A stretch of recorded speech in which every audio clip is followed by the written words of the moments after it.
Dhallywood king Shakib খানের জীবনে প্রথম যে নামটা ভালোবাসা হয়ে এসেছিল সে নামটা ছিল অপু বিশ্বাস। ঢালিউড কুইন।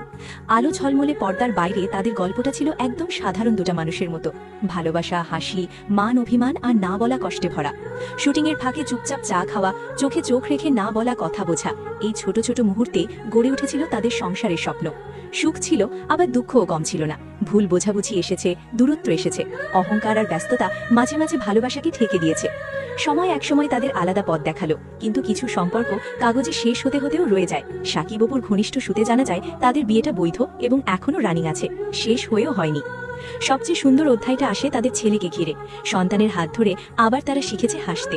ছেলে যখন বাবার আঙুল ধরে হাঁটে, মায়ের কোলে মাথা রাখে, সেই মুহূর্তে সব পুরনো কষ্ট যেন নরম হয়ে যায়। তারা তখন আর কিং কুইন নয়, শুধু বাবা মা।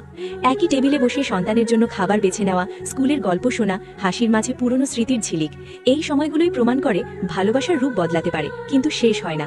এই গল্পটা পরিকাহিনী নয়, এই গল্পটা বাস্তব, যেখানে ভালোবাসা মানে এক হয়ে থাকা নয়, একসাথে দায়িত্ব নেওয়া, সন্তানের হাসির জন্য পাশে থাকা। আর সেখানেই অপু বিশ্বাস আর শাকিব খান আজও এক মিষ্টি গল্পের দুইটি গুরুত্বপূর্ণ নাম। ফুলে।